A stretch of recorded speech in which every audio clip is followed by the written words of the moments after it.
Бүгіне бастап Қазақстанда Starlink интернет жүйесі іске қосылды. Бұны жобаның негізін қалаушы Илон Маск бүгін жариялап отыр. Ол қанша тұрады, қандай интернет түсіндірейін.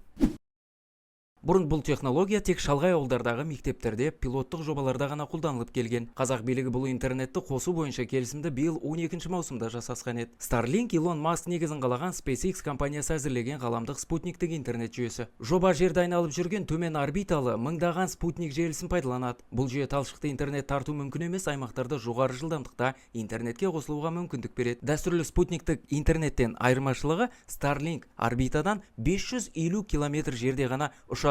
Ал дәстүрлілері спутниктері 36 000 шақырымға дейін барады. Сондықтан интернеттің кідірісі, яғни пингі аз боп келеді. Бейнеқоңырау, стриминг және онлайн жұмыс істеу мүмкіндігі ауылдық және алыс өңірлерде де тұрақты сақталады. Оны қосу үшін бірінші кезекте Starlink мини қондырғысын орнату керек. Бағасы 104 000 теңге. Оған Wi-Fi роутері, бүктелетін тіреуіші, бекіткіштері, қуат кабелі, қуат блогы және қақпағы кіреді. Оны ресми Starlink сайтынан немесе авторизацияланған дилерлерден сатып алуға болады. Starlink интернетінің бірнеше тарифі де бар. Мысалы, сіз үйде қолданғыңыз келсе, тарифі 23 000 теңгеден басталатынын алсаңыз болады. Ал саяхатта, алыс, шалғай өңірлерде қолданамын десеңіз, 26 000 теңгеден басталатын тариф түрі бар. Бұл қызмет 100-ден аса елде қолжетімді екенін ескеріңіз. Таңдаған пакетке қарай баға айына 52 000 теңгеге дейін жетуі мүмкін. Енді қосылу процесіне назар аударайық. Ол сіздің бірнеше ғана минутыңызды алады. Біріншісі, қуатты қосасыз. Екіншіден, антеннаны аспан ашық көрінетін жерге орнатасыз. Үшіншісі, iOS және Android жүйесіне арналған Starlink мобильді қосымшасы арқылы ең жақсы орнату нүктесін анықтап, кедергілерді тексеріп, баптауларды басқара аласыз. Осылайша, бұл Қазақстандағы интернет әлеміндегі маңызды жаңалықтардың бірі.